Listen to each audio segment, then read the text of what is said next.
Ok, donc, Dan, épisode 193, manquait plus que... Donc, on rappelle que ils prennent l'avion et j'adore Gigi qui a l'air de s'angoisser totalement. Franchement, excellent. Ah, l'angoisse! Ça y est, on décolle là, on va vraiment s'envoler, ça va pas tarder, Gigi, tiens-toi prêt. Toi aussi, t'as la pétoche? Yep. Vamos là. Ça y est, on est dans les airs. Très très belle image, très belle double page. Ouah, j'ai l'estomac qui fait l'ascenseur, te bile pas Gigi, regarde par le hublot, admirer le paysage, va t'apaiser. Elle se casse la gueule. Ah, hop là. Elle atterrit sur l'épaule de Zuma. Ah, il y a un truc qui atterrit sur mon épaule. Hein? Zuma, t'entends ma voix? Ah, c'est toi machine, tu m'as fait flipper. Ouf, tu captes toujours ma présence alors. Par contre, je peux pas te voir, mes yeux sont complètement HS. Eh mais dis donc, je m'appelle pas machine, c'est pas très sympa franchement. Bah, file-moi ton nom si t'es pas contente, hein. C'est toi qui voulais pas me le dire à la base. Ah bon, t'es sûr? Je te le dirai pas. Oui, c'est vrai qu'elle voulait pas lui dire son prénom, oui. T'as pas besoin de le savoir. Oh, Gigi qui la défend. Oh là, comment il est sérieux d'un coup. On n'est pas dans le même lycée. En principe, nos chers humains n'auraient jamais dû se croiser. Une fois cette affaire réglée, fous-nous la paix. Oh, du calme, Gigi. Quelle mouche te pique. Ça ne me gêne pas de lui dire mon nom. T'as raison. Moi non plus, j'ai pas prévu de traîner avec toi. Seulement la façon dont je gère les choses, c'est pas ton business. Clairement, entre elle et moi, le bail est parti pour durer. Hein? Quoi? Si ça te pose un souci, je m'en cogne. De quel genre de bail tu parles? Un bail en tout bien tout honneur, bien évidemment. Je te fais pas de film. Je te fais pas ton film tout seul. Tu m'as pris pour un mec toxique ou quoi? Relax, détends-toi un peu. Il est tout rouge. J'aime bien la façon dont c'est fait. Du coup, comme on peut pas mettre de couleur. Je peux pas te saquer, toi. Qu'est-ce qui te fait rire? Rien, rien. Oh là, Gigi en colère, c'est rare ça. C'est vrai. En plus. Mamola, change de place avec lui, stop. Je veux pas rester à côté de ce type. Fais pas ta drama queen, toxic boy. La ferme, dégage, oust. Ça suffit maintenant, cesse d'agager Gigi alors qu'il est hyper gentil. Dac. Oh, tu t'es fait gronder, bien fait. Trop mime. Mime de chez mime, choupette. On réglera nos comptes plus tard. Mister, j'en fais des caisses. Grrr. Bon, au final, le courant passe pas trop mal. Le voyage se présente plutôt bien. Hein. Oh, Mamie Seiko qui a un petit souci. Se sent pas bien. Eh, mamie, y a un problème, Momo? Mamie a l'air super mal. Ça va, madame Seiko? Vous voulez que j'appelle un membre de l'équipage? Ah non, non, tout va bien. Inutile d'appeler qui que ce soit. Attends, tu crois convaincre qui avec ce vieux bobard en carton, là? Vous êtes en âge, madame Seiko. C'est à cause des médocs, pas d'inquiétude. Madame Seiko, si jamais je peux faire quelque chose, dites-le moi. Oh, l'autre, il arrive avec un couteau derrière, putain. En appliquant mon ki sur vos blessures, par exemple, je pourrais vous soulager un peu. Oh, oh, les parapluies. Attends, comment il peut attaquer alors qu'il est aveugle? D'accord. Alors, tout le monde est surpris, là. Ah, qu'est-ce qui se passe? Oh. Je réactualise la page parce que visiblement il s'est passé un truc chelou. Parce que je pense pas que c'était la fin de chapitre. Non, il y a eu un petit souci. Toi, tu t'en vas, toi. Ouais, donc tout le monde a l'air surpris. Les parapluies qui ont attaqué le mec. Oh, il a un couteau. Oh, Futa a réagi tout seul, il y a des ennemis à bord. D'accord. Ah, c'est son... D'accord, c'est le fantôme dans le parapluie qui a réagi. Ok. Hein, quoi? Oh, Mamie Seiko, ça va, ça va. Elle est quand même en forme parce qu'elle le tape. Putain, mais il y a combat dans l'avion, carrément. C'est qui? C'est Clodo. Eh, ça suffit, non mais reste ici, c'est dangereux. Gigi, sur ta droite. Oh putain, ils se font attaquer carrément et tout. Il y en a d'autres, fais gaffe. Il y en a aussi de mon côté. Écarte-toi, je m'en occupe. Viens là, évite de t'exposer. Planque-toi sous les sièges. T'en fais pas, je suis ultra forte. Quoi? Elle s'est transformée en kaiju. Waouh.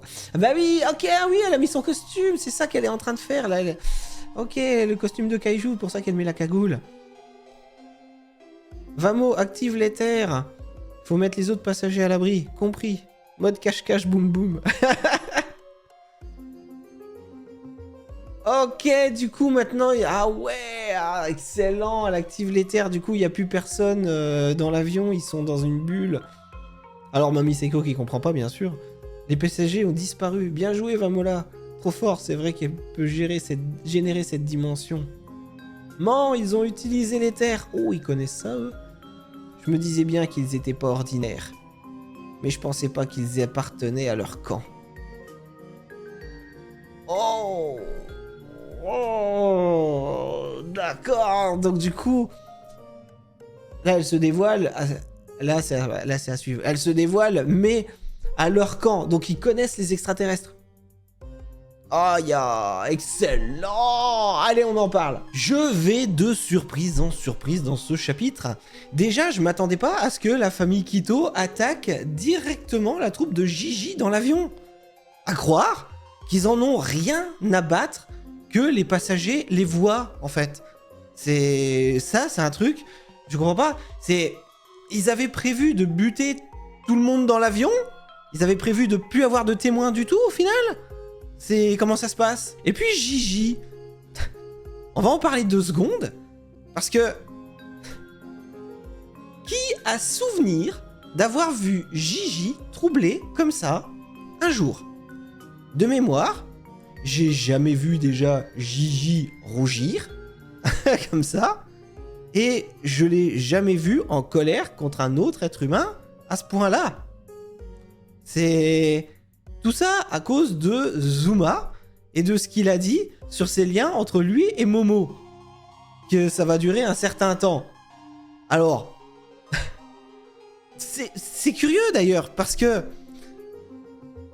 Je veux dire... Gigi, il devrait plus se faire de soucis à cause d'Okarun. C'est quand même le lien qui unit Okarun et Momo est quand même beaucoup plus fort que entre Zuma et Momo. Je veux dire. Mais non, bizarrement, il est super pote avec Okarun. C'est le monde à l'envers. Ou bien c'est parce qu'il connaît pas encore assez bien Zuma, et du coup, il le voit plus comme une menace, et aussi parce que, faut avouer, c'est un beau gosse, comparé à Okarun en tout cas. En tout cas, Zuma, lui, est capable aussi de se souvenir de Momo, même s'il peut pas la voir. Mais du coup, il a conscience encore qu'elle est là, et il se souvient d'elle. Et ça, c'est une bonne chose, parce que du coup, bon, il y a plus Gigi, ou alors... Il n'y a plus que Gigi, il y a Gigi et Zuma. Ou alors c'est peut-être aussi pour ça que Zuma se fait du souci... Que Gigi n'aime pas trop Zuma, c'est parce qu'il est aussi capable de la voir, donc il se sent concurrencé, j'en sais rien. C'est bizarre. Par contre, Mamie Seiko, qui se sent pas bien, ça c'est curieux. C'est... Bon, même si ça a l'air de s'être passé en fin de chapitre, hein. Est-ce que c'était peut-être juste qu'elle avait le mal de l'air? Pour moi, c'est... Pour moi, c'est un truc comme ça. Alors, elle dit que c'est des médocs, mais bon, pour moi c'est juste un mal de l'air. Et d'ailleurs, le fait que tout le monde panique en début de chapitre, j'ai trouvé ça totalement excellent. Gigi qui a peur de l'avion, visiblement. Vamola qui a l'air d'avoir les pétoches aussi. Zuma également qui a l'air de flipper, qui se sent pas bien aussi également. Tout ce petit monde qui se sent mal dans l'avion, franchement, j'ai adoré. C'était super. Alors ils font des combats de ouf, mais par contre, un petit vol en avion, ça trouble tout le monde. C'est pour ça que je dis, ça se trouve, Mamie Seiko, c'était peut-être également juste le fait qu'elle ait le mal de l'air. Et bon, ça va se passer au moment du combat, voilà, pense à autre chose, et puis du coup, t'oublies un petit peu ce genre de détails. C'est comme le mal en bateau, c'est quand tu penses qu'à ça, en fait, tu ne vois plus que ça. Mais une fois que tu fais un petit peu autre chose, ça se passe un peu, voilà.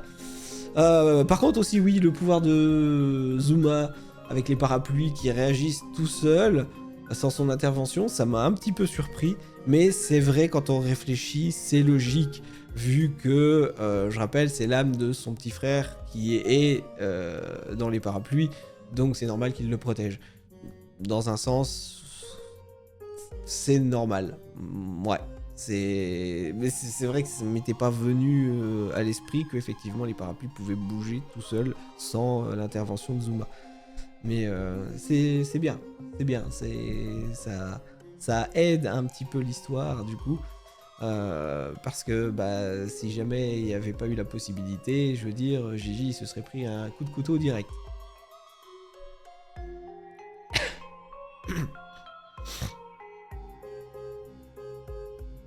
Et pour finir, Vamola qui met tout le monde dans les terres, en plein vol.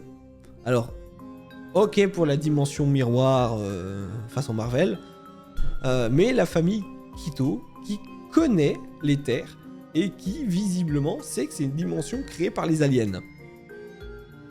Alors, ça voudrait dire qu'ils ont déjà eu affaire à des aliens. En se rappelant que eux-mêmes ne sont pas humains, que ce sont, je crois, des souterrains. Faut pas l'oublier. Donc, c'est quand même curieux. Et j'ai hâte de savoir quel est le lien entre la famille Quito et les aliens. Du coup.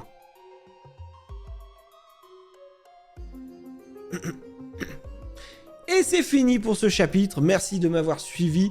J'ai fait un test de lecture réac en début de vidéo via une caméra, un angle de caméra et non une capture d'écran de scan directement pour voir si ça passe avec les droits d'auteur. Et bah on verra bien. Hein ? Allez, à la prochaine!